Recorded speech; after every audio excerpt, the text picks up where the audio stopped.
अनंतानंत सिद्ध परमेष्ठी भगवान की जय। जय श्री ओम नमः सिद्धेभ्य, जय श्री ओम नमः सिद्धेभ्य, जय श्री ओम नमः सिद्धेभ्य। नमो अरहंताणम, नमो सिद्धाणम, नमो आयरियाणम, नमो उवज्जायाणम, नमो लोये सब्बसाहूणम। नियम सार जी, ग्रंथराज, मंगलाचरण, गाथा नंबर 1 नमिऊणजिणं वीरम अनंत वर्णान दंसण सहावम बोच्छामि नियम सारम केवली सुध केवली भणिदम। गाथा नंबर 18 और 19 दो गाथाएं आज होंगी। जीवाधिकार में ये दो गाथाएं बची हैं। गाथा नंबर 18 का उच्चारण कर रहा हूँ। 18 और 19 दोनों का उच्चारण कर रहा हूँ। सोनू बहन जी आप जो है पद्यानुवाद गाना बाद में। कत्ता भोत्ता आदा पोगल कम्मस होदि बवहारो कम्मज भावे नादा कत्ता भोत्ता दुनिच्छय दो। और 19 का भी उच्चारण कर रहा हूँ। दव्वत्थियेन जीवा बदिरित्ता उब्ब भणिद पज्जाया पज्जयनेन जीवा संयुक्ता होन्ति दुबिहेहि।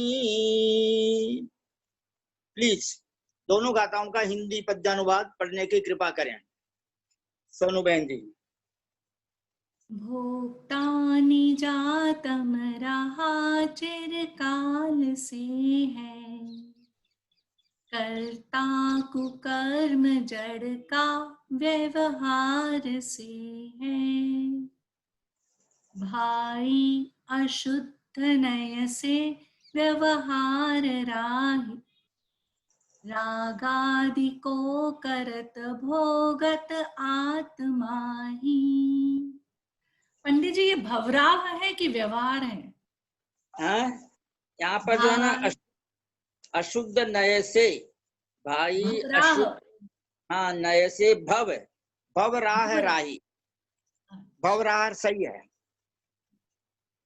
है द्रव्य दृष्टिवश आत्म भिन्न न्यारा, पूर्वोक्त भाव दल का नहीं ले सहारा।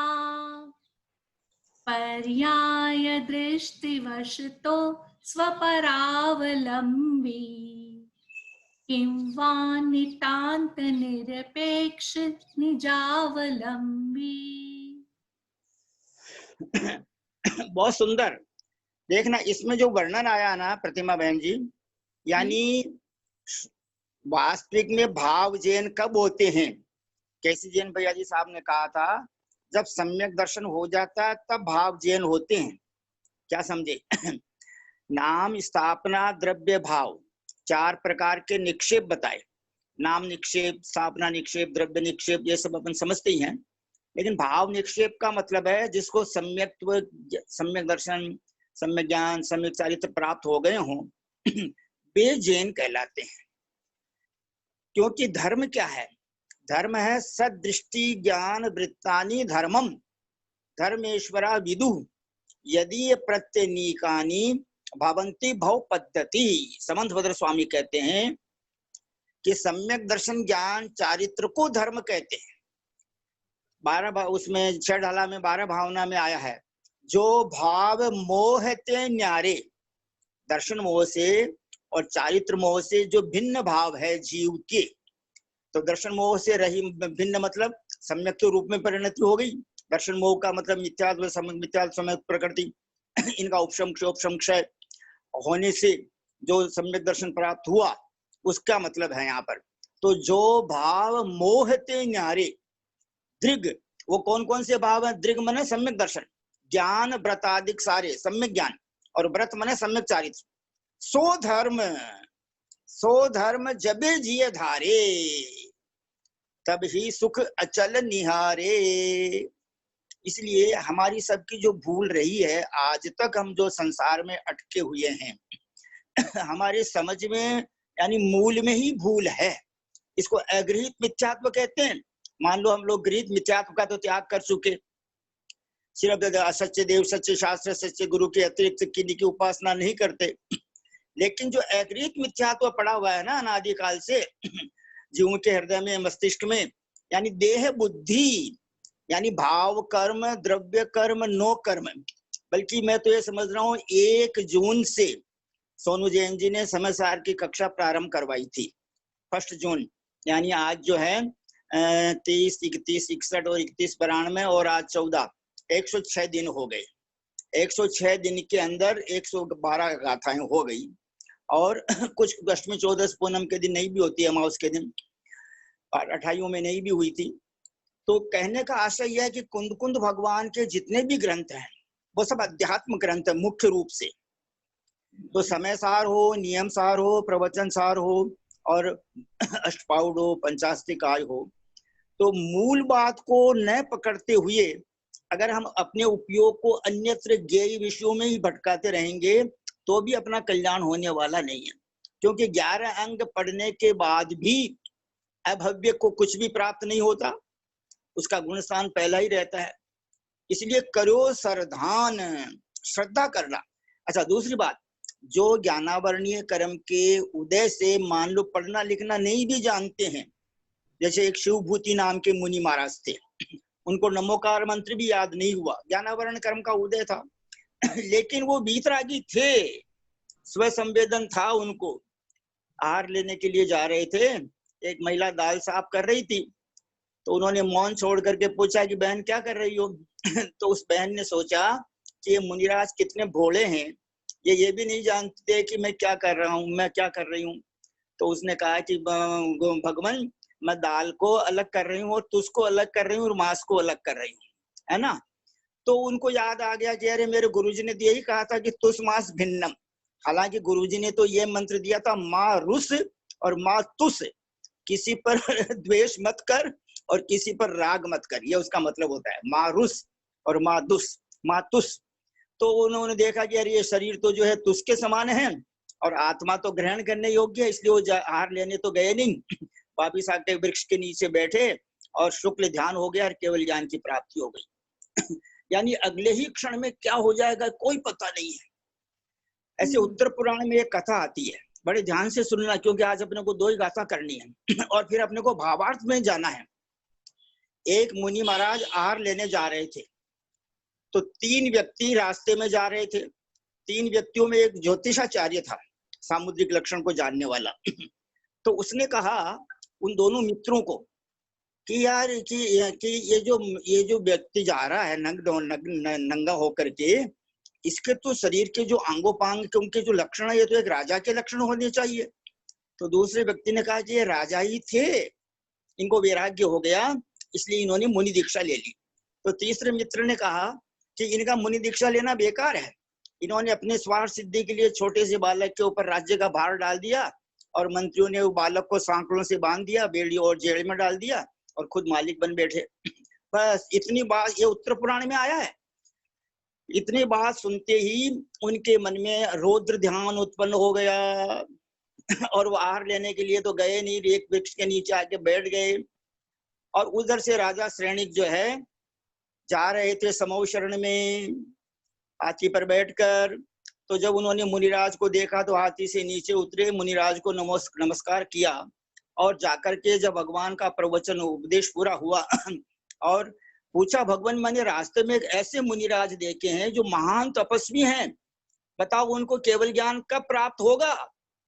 तो भगवान की दिव्य ध्वनि में जो ध्वनित हुआ इस प्रश्न के उत्तर स्वरूप, तो गौतम गणधर स्वामी स्पष्टीकरण करते हुए कहते हैं कि हे राजन, आप तो केवल ज्ञान की बात कर रहे हो, अगर इस समय उनके आयु बंद हो जाए ना तो सप्तम पृथ्वी की, रौरव बिल की, 33 सागर की, नरक की आयु बंदे, ऐसे उनके रौद्र ध्यान चल रहा है। लेकिन आप जाओ और जाकर के उनको समझाओ कि कोई किसी का पिता नहीं है, कोई किसी का पुत्र नहीं है, कहा रचो पर पद में न तेरो, पद यह है क्यों दुख सहे, अब दौल होऊ सुखी, कैसे स्वपद रुचि, दाव मत चूको यह, जो स्वपद में रचेगा रुचि लेगा उसको सुख मिलेगा। तो जो है वो राजा श्रेणी गए और नमस्तु किया और कहा कि भगवान अपने पद में आइए, कौन किसका पुत्र है, कौन किसका पिता है, आप कहाँ चले गए, रौद्र ध्यान में चले गए, ऐसा संबोधन दिया उनको। और ऐसा सुनते ही वो अपने निस्वरूप में आ गए। ओहो हो, शरीर मेरा नहीं है तो पुत्र मेरा कैसे हो सकता है, भाव कर्म मेरे नहीं है, द्रव्य कर्म नहीं है। आप पढ़ना उत्तर पुराण में, उसी समय उनको केवल ज्ञान हो गया। जैसे भैया जी अपने को बार बार कहते हैं ना कि वाई वाई वाई, यानी we should ask question to ourselves, अपने आप को प्रश्न पूछे कि हम आज तक संसार में क्यों हैं, हम सिद्ध क्यों नहीं बने। जो मुनिराज बन जाते हैं, चाहे वो तीर्थंकर भी हों, तो जब तक उनको केवल ज्ञान प्राप्त नहीं होता तब तक उन्होंने यही तो कहा भैया जी ने कि भाई क्यों मेरे भाव स्थिर क्यों नहीं हो रहे। जैसे भरत चक्रवर्ती जी मुनिराज बन गए तो दीक्षा के थोड़ी देर बाद ही उनको केवल ज्ञान की प्राप्ति हो गई। इसलिए यहाँ पर भी ध्यान देना, गाथा नंबर 18 में मैं इसका हिंदी में अर्थ पढ़ रहा हूँ। कहते हैं पेज नंबर 29 पर, सोनू बहन जी आपको तो बहुत अच्छी तरह समझ में आ रहा है ना, आप तो चार्टर्ड अकाउंटेंट हो दोनों जने, है ना, और भी जितने भी भाई बहन हैं सब प्रबुद्ध हैं। हम उत्तर पुराण पूरा लिए थे ना, इसीलिए और मजा। नहीं कोई बात नहीं, सुनो, अपने को क्या है कि अपने को बहुत ज्यादा क्वांटिटी में वो कि इतने पेज पढ़ लिए, इतनी गाथाएं पढ़ ली, ऐसा नहीं रखना है। अपने को तो क्वालिटी में जाना है कि आखिर कुंद कुंद स्वामी के ग्रंथ पढ़ने का सौभाग्य हमको आपके निमित्त से प्राप्त हुआ, क्या समझे। आपने सबको जोड़ा। अब इसका अर्थ देखना गाथा नंबर 18 का। व्यवहार नय से, देखो ये व्यवहार नय और निश्चय नय, व्यवहार नय तात्कालिक है और व्यवहार निश्चय नय त्रैकालिक है, यानी परमानेंट एंड टेम्परेरी, ये दो शब्द हैं। तो व्यवहार नय जो है वो टेम्परेरी है, जो बात अभी है वो एक समय बाद नहीं है, क्योंकि एक क्रिया एक समय की होती है। समय का मतलब समझते हो, जैसे मैं एक उदाहरण दे रहा हूँ, सब भाई बहन ध्यान देना। हम लोगों ने मान लो 50 या 100 पान के पत्ते ले लिए, जो पान खाते हैं ना लोग, और एक सुई ली, नुकीली सुई ली और सुई को चुबोया तो उन 100 पत्तों में छेद हो गया। मतलब बताओ कितना टाइम लगा, कहेंगे कि बहुत कम समय लगा, लेकिन जैन दर्शन ये कहता है कम से कम पहले पत्ते में छेद हुआ, फिर दूसरे में हुआ, फिर तीसरे में हुआ, ऐसे कम से कम 100 समय तो लग ही गए, हालांकि ज्यादा ही लगते हैं। तो व्यवहार ने से आत्मा, यानी हम, आत्मा का मतलब हम, व्यवहार ने से आत्मा पुद्गल कर्मों का कर्ता भोक्ता होता है। निश्चय से तो कर्म जनित भावों का आत्मा कर्ता भोक्ता होता है। उसका कारण है, अपने को केसी जैन साहब बहुत अच्छी तरह समझाते हैं कि हम हैं चेतन और हम हैं उपयोग वाले, और काया वचन और मन यह क्रम दिया है, काय वांग मन कर्म योग। आप कहेंगे ऐसा क्रम क्यों दिया, पहले मन वचन का ऐसा देना चाहिए, लेकिन नहीं, क्योंकि काया सब जीवों की होती है, वचन और मन नहीं भी होता। जैसे एक इंद्रिय है, पृथ्वी जल अग्नि वायु वनस्पति, इनके वचन नहीं है और मन भी नहीं है, लेकिन काया है।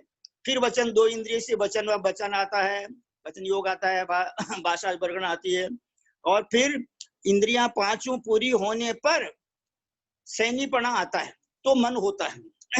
इसलिए काया वचन और मन, इन तीनों का क्रम ऐसा दिया है।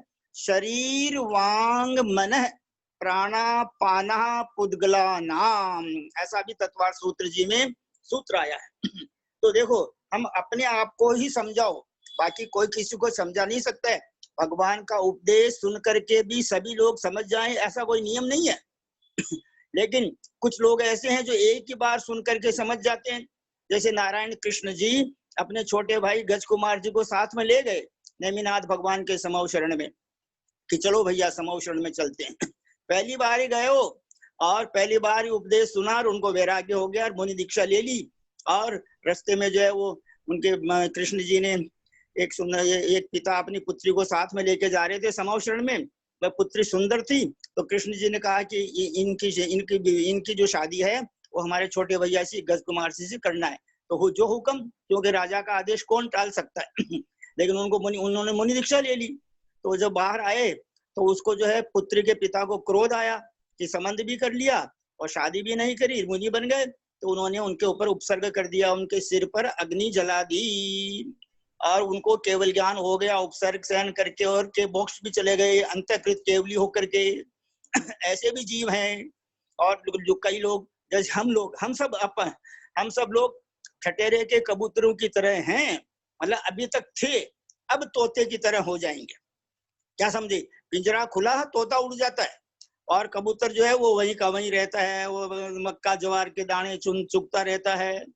तो यहाँ कहते हैं कि व्यवहारने से आत्मा पुद्गल कर्मों का कर्ता भोक्ता होता है, निश्चय से तो कर्म जनित भावों का आत्मा कर्ता भोक्ता होता है, भावों से ही। इसलिए भाव हिंसा द्रव्य हिंसा, भैया जी ने कहा था भाव और द्रव्य सब जगह लगाना। द्रव्य संग्रह में द्रव्य संवर, भाव संवर, द्रव्य आश्रव, भाव आश्रव, द्रव्य निद्रा, भाव निद्रा, द्रव्य मोक्ष, भाव मोक्ष। भाव मोक्ष तो हो गया किनको? अरहंत भगवान को। द्रव्य मोक्ष अभी नहीं हुआ क्योंकि वेदनीय कर्म का क्षय नहीं हुआ, इसलिए शरीर रहित नहीं हुए। गाथा का अर्थ पढ़ रहा हूं। आत्मा उद्गल कर्म का कर्ता भोक्ता है, यह व्यवहार है, किंतु निश्चय से वह कर्म निमित्तिक भावों का कर्ता भोक्ता है। इस प्रकार इसकी टीका पढ़ना आप सब भाई बहन, जिनको जितना समय हो। और 19 नंबर गाथा का अर्थ हम कल पढ़ेंगे। अब मैं पंच परावर्तन के अंदर जो विषय अपना चल रहा है, क्षेत्र परावर्तन का थोड़ा सा बचा है और काल परावर्तन का पढ़ता हूँ। उसके बाद में आप इसमें बहुत से भाई बहन इंग्लिश लैंग्वेज के अच्छे जानकार हैं। तो जैसे प्रतिमा बहन जी ने कल बहुत अच्छा विश्लेषण किया, सोनू जी आप नहीं थे, इन्होंने बहुत अच्छा विश्लेषण किया, आप रिकॉर्डिंग सुन लेना गाथा का, क्योंकि वो जैन धर्म भी पढ़े लिखे हैं ना। अब देखो यहाँ पर एक उदाहरण से समझें, यह परावर्तन हमारे चिंतन का विषय है। इतना कठिन होने पर भी हम इतने भटक रहे हैं कि इसे भी अनंतों बार किया है। मैं आपको एक कटाक्षात्मक बात बोल रहा हूं। एक कवि ने हम सब जीवों पर कटाक्ष वचन करते हुए कहा है कि हे जगत के प्राणियों, आप तो बहुत शूरवीर हो। तीर्थंकर भगवान तो संसार के दुखों से डर गए, इसलिए वो जो है शांतिनाथ, कुंतुनाथ, अरनाथ जो अपना राज्य वैभव छोड़ करके जंगल में चले गए और तप करके मोक्ष भी चले गए। लेकिन आप तो संसार के दुखों से डरते नहीं हो। आवे न तो ही भोगन में गिलान, तीरथ नाथ भोग तज दीने, तिनते भय मन आन, तू तो तिनते डरपत नाही, दिसत अति बलवान, आवे न तो ही भोगन में गिलान। कवियों ने ऐसे भी भजन लिखे हैं कि भाई तुम तो तीर्थंकरों से भी ज्यादा बलवान हो, क्योंकि तुम तो संसार के दुखों से डरते ही नहीं हो। कहने का आशय यह है कि अपने को मीठे वचनों से और थोड़े अनुशासनात्मक वचनों से समझाने की कोशिश करते हैं। अब जिसकी होनहार है, जिसकी भली होनहार है, जिसका उपादान है, जिसकी काल अवधि आ गई है, वो समझ जाता है और समझ करके केवल अनंत चतुष्टय को प्राप्त कर लेता है और मोक्ष चले जाता है। एक उदाहरण से समझें, इससे भी अनंतों बार किया है। ललिता बहन जी साहब के इस शब्द पर यह बात आई है। एक बड़ा सा कमरा है जो 1000 स्क्वायर फीट का है, उसमें एक एक स्क्वायर फीट की 1000 टाइल्स लगी है। हम दीवार की ओर मुख करके खड़े हो जाएं, हमसे कहा जाए हम आपको गेंद देते हैं, आपको क्रम पूर्वक सारी टाइल्स छूना है। हम गेंद फेंकेंगे, कोई 1 नंबर टाइल पर, कोई 5 नंबर पर, कोई किसी पर, कोई किसी पर, क्रम पूर्वक छू ले। शायद 1000 गेंद से भी संभव नहीं, इसमें 10,000 दिया, शायद 10,000 गेंद से भी संभव नहीं। यह उदाहरण क्रम समझाने के लिए है। क्षेत्र परावर्तन समझे बिना हम युगल किशोर जी की यह 2 पंक्ति नहीं समझ सकते। शब्दों को समझ लेंगे, उसमें भरे भावों को नहीं। भवन में जी भर घूम चुका, कण कण को जी जी भर देखा। अब इसके बाद में ये क्षेत्र परावर्तन का थोड़ा सा पैराग्राफ और है 4 लाइन का। अतः तीनों लोक के एक भी प्रदेश ऐसा नहीं है जहां हमारा जन्म न हुआ हो। यहाँ पर ये भी ले लेना कि हम देवगति में 9 ग्रहवेग तक 31 सागर तक, क्योंकि उसके बाद में सम्यक दृष्टि भावलिंगी मुनिराज जी जन्म लेते हैं। यह दोपहर की क्लास जो है मात्र 24 दंड के लिए चलाई गई थी, लेकिन ठीक है, जब तक चलती है अपने को इसमें जितना इंटरेस्ट आता है ले, अपना प्रमाण थोड़ा दूर होगा। प्रत्येक प्रदेश हमारी जन्मभूमि है, जन्मस्थली है। अब कौन सा क्षेत्र बचा है जिसे जन्मस्थली बनाने की चाह हमारी बाकी है? अब तो जिस दिन हम अपनी आत्मा के क्षेत्र में आ जाएंगे, हमारा स्व क्षेत्र तो उसी दिन होगा।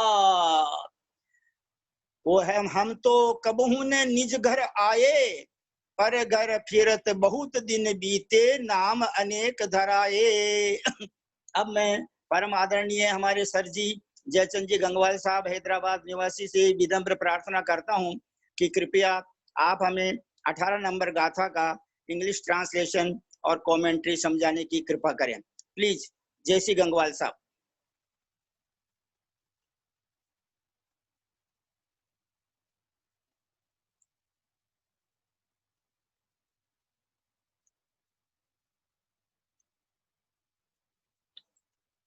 सोनू बहन जी दीजिए।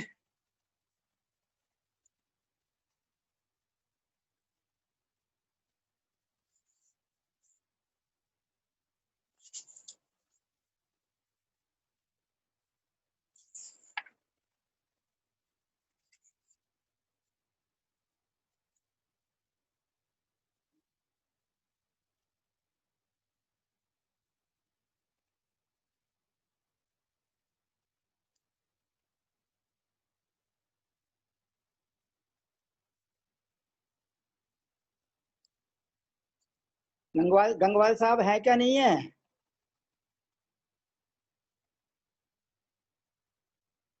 है सर जी। सर जी आपसे रिक्वेस्ट है, प्लीज गाथा नंबर 18 का इंग्लिश में समझाने की कृपा करें। सोनू बहन जी आवाज दीजिए।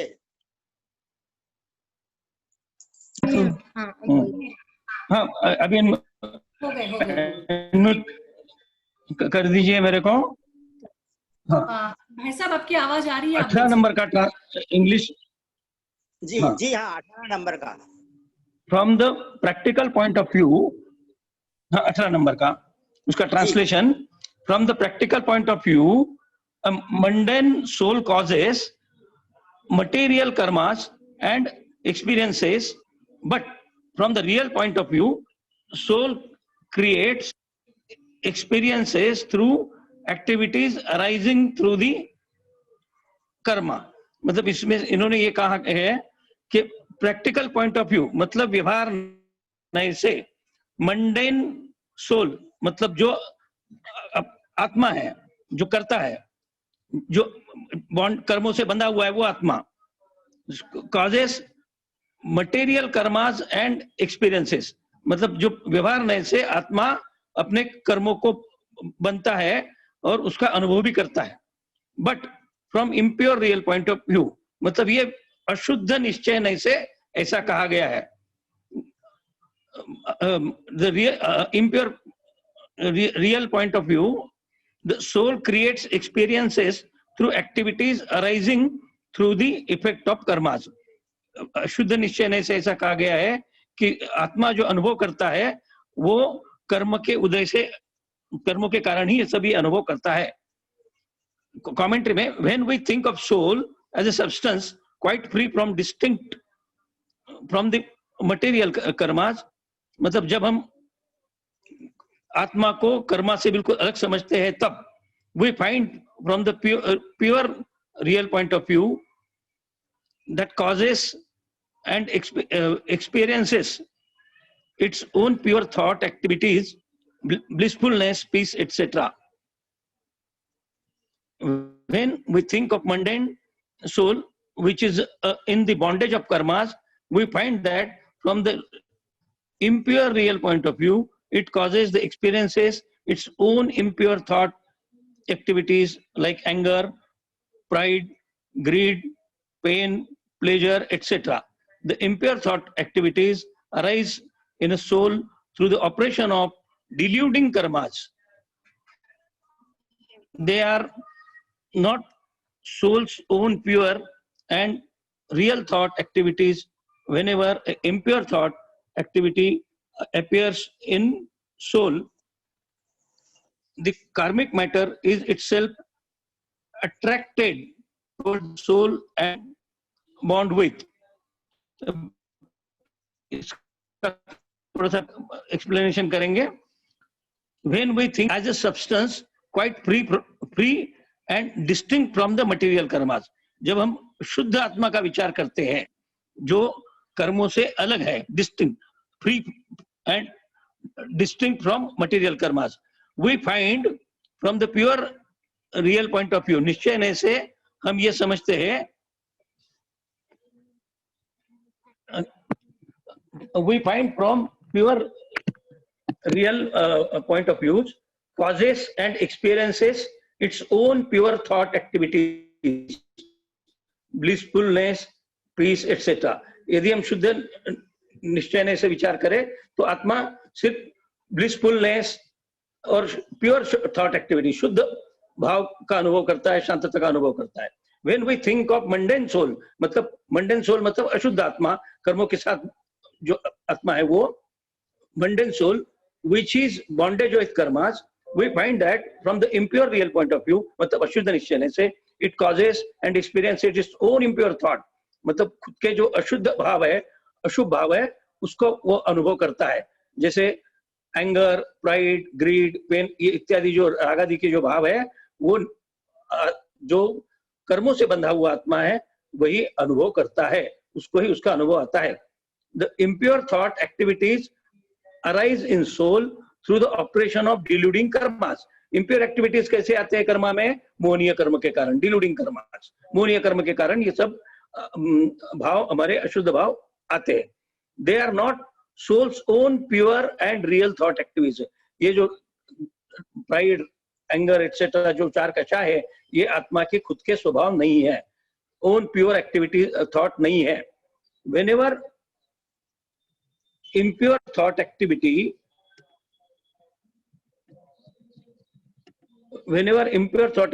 appears in mundane soul, मतलब जब भी अशुद्ध आत्मा में impure thoughts आते हैं, तब the karmic matter itself is attracted towards soul and bounded.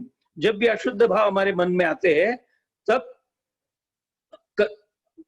कर्म के परमाणु जो है हमारे आत्मा के पास अट्रैक्ट होते हैं और वो आत्मा के साथ बन जाते हैं, कर्मों का बंद हो जाता है. Thus, the soul does not really cause the bondage of the karmas. From the practical point of view, it is said to be the causer of karmas. मतलब ये कहा है उन्होंने कि आत्मा खुद कर्म बंद नहीं करता है, वो सिर्फ निमित्त बनता है. The soul does not really cause the bondage. मतलब आत्मा बंध का कारण नहीं है. But the practical point of view, it is said it is causer of karmas. लेकिन वो अशुद्ध जो विचार आते हैं मन में, उसके वजह से कर्म आते हैं, कर्म बनते हैं और फिर उसका बंद होता है, तो वो निमित्त है. When the material karma, which was bound with some time before, comes into operation and disturbs the thought activity of the soul, पुराने जो हमारे कर्म बने हुए हैं, वो उसका उदय होता है और उसके उदय के कारण हमारे आत्मा में एक्टिविटी शुरू होती है, डिस्टर्ब्स हमारे विचारों को एक्टिविटी शुरू हो जाती है.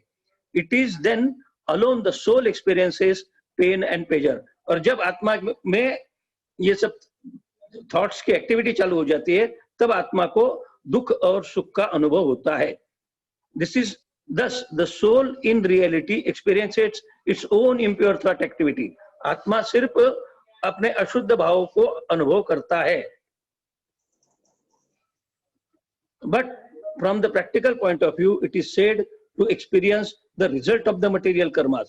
लेकिन व्यवहार नहीं से क्या कहते हैं कि हमारा आत्मा अशुभ कर्मों का जो उदय होता है उसके फल स्वरूप हमें सुख और दुख महसूस होता है। But from the practical point of view, it is said the experience the result of material karmas. मतलब जो कर्म है उसका जो परिणाम होता है, जो उदय में आते हैं, उसका जो फल मिलता है, उसको हम भोगते हैं, ऐसा इस गाथा में कहा गया है। जय जय। बहुत अच्छा लगा सर जी। आप कल जो है शायद नहीं रहे होंगे ग्रुप में। आपके उस प्रश्न का उत्तर ऐसा है। कल एक्चुअली वो इसका वीर सागर जी महाराज के बारे में जो सत्र चल रहा था, हाँ, वो सत्र में मैं था। देवनंदी जी महाराज जी ने सत्र चलाया था जी, वो सत्र में था मैं। हाँ, आपके उस प्रश्न का मैं पुनः उत्तर निवेदन कर रहा हूँ। आपने आज की गाथा बहुत अच्छी तरह से हमको समझाई, इंग्लिश ट्रांसलेशन और मैंने सुन लिया है सर वो। हाँ, अच्छा सुन लिया ना। हाँ, क्योंकि आपने हमें रघुनाथ का चार पढ़ाया था, तो वहां पर जो है 5, 6, 7, 8 इन 4 श्लोक मैंने लेकिन जी बहुत अच्छा निकाल के देखना है मेरे को, निकाल के देखूंगा फिर। सोनू बहन जी अपने पास 4-5 मिनट है। दूसरे प्रश्न का उत्तर दीजिए ना सर। जी, दूसरे प्रश्न का उत्तर प्लीज। मैं मतलब डेफिनेट दे नहीं पाऊंगा, इसलिए प्लीज आई एम मतलब इसके अंदर साइलेंट, प्लीज एक्सक्यूज मी।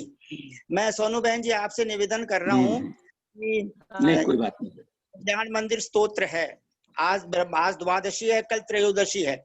चतुर्दशी और अमावस्या के दिन कल्याण मंदिर स्तोत्र के 8 और 12, 14 के दिन 8 तक, 5वां, 6वां, 7वां, 8वां श्लोक, और अमावस्या के दिन 9, 10, 11, 12 नंबर का श्लोक पढ़ा जाएगा और उसका हिंदी पद्यानुवाद भी।